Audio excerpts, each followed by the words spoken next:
विचार करा, भारत, एक असा देश जिथे प्रत्येक गल्लीबोळात एक वेगळा धर्म, एक वेगळी श्रद्धा दिसते. मग इथे समाज आणि श्रद्धा यांचं नातं नक्की कसं असेल?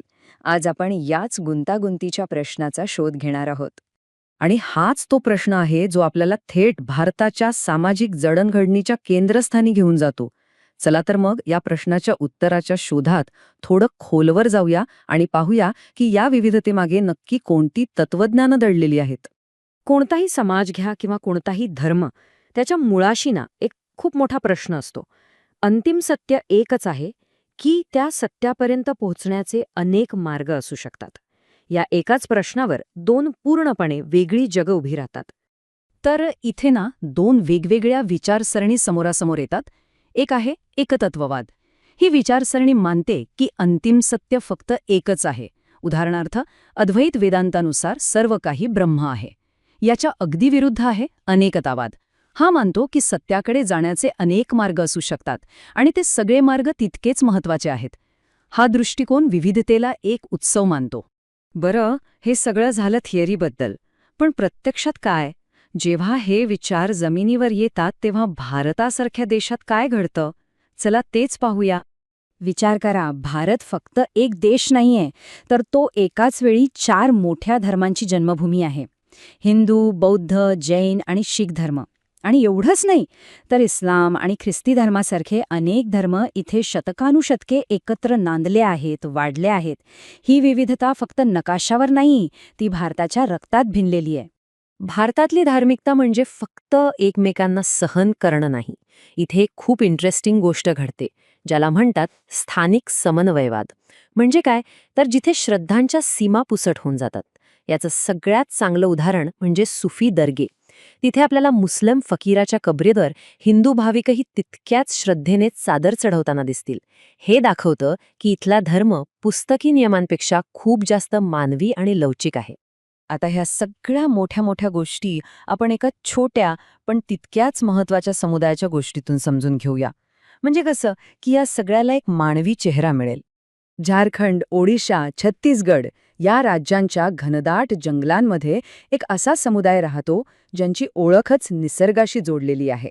हे आहेत सरना धर्माचे अनुयायी. त्यांच्यासाठी जंगल हेच देऊळ आहे आणि सरना या शब्दाचा अर्थच पवित्र वनराई असा होतो.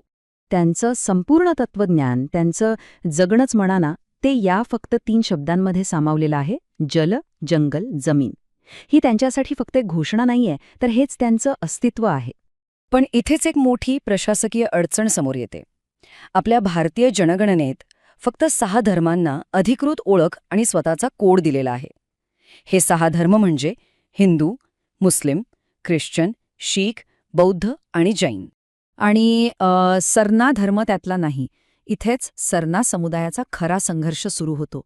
त्यांना त्यांच्या निसर्ग धर्मासाठी एक स्वतंत्र ओळख हवी आहे, एक स्वतंत्र कोड हवा आहे. का? जेणेकरून त्यांची हजारो वर्षांची परंपरा आणि ओळख मोठ्या धर्मांच्या गर्दीत कुठेतरी हरवून जाऊ नये. आता आपण एका अशा गोष्टीकडे वळणार आहोत, जी भारतीय समाजाबद्दलच्या संशोधनातून समोर आली आहे. आणि खरं सांगायचं तर ती थोडी चक्रावून टाकणारी आहे. एका खूप मोठ्या सर्व्हेनुसार तब्बल 84% भारतीयांना वाटतं की इतर धर्मांचा आदर करणं हे खरा भारतीय असण्यासाठी खूप महत्वाचं आहे. हे ऐकून खरंच खूप छान वाटतं, नाही का? पण त्याच सर्वेक्षणात एक अशी गोष्ट समोर आली जी याच्या अगदी विरुद्ध चित्र उभं करते. 67% हिंदू आणि 80% मुस्लिम आपल्या समाजातील महिलांनी दुसऱ्या धर्मात लग्न करण्याच्या विरोधात आहेत. याचा अर्थ काय? याचा अर्थ स्पष्ट आहे. लोकांना एकमेकांसोबत राहायला आवडतं, पण एकमेकांमध्ये मिसळायला नाही. ह्या परिस्थितीला समाजशास्त्रज्ञ एक खास नाव देतात: विभक्त अनेकता. सोप्या भाषेत सांगायचं तर आपण एकच शहरात, एकाच गल्लीत राहतो, एकाच बाजारात जातो, पण दिवाळीची मिठाई फक्त आपल्याच लोकांमध्ये वाटली जाते आणि ईदची खीर फक्त आपल्याच घरी शिजते. एकत्र पण तरीही वेगळे. बरं, मग एवढी सगळी गुंतागुंत सांभाळण्यासाठी भारताची राजकीय व्यवस्था काय करते? ती कशी बनवली आहे? चला ते पाहूया. जगात धर्मनिरपेक्षतेची 2 मुख्य मॉडेल आहेत. एकीकडे आहे फ्रान्सचं मॉडेल, जिथे धर्म आणि सरकार यांच्यात एक पक्की भिंत आहे. सरकार धार्मिक बाबतीत अजिबात हस्तक्षेप करत नाही.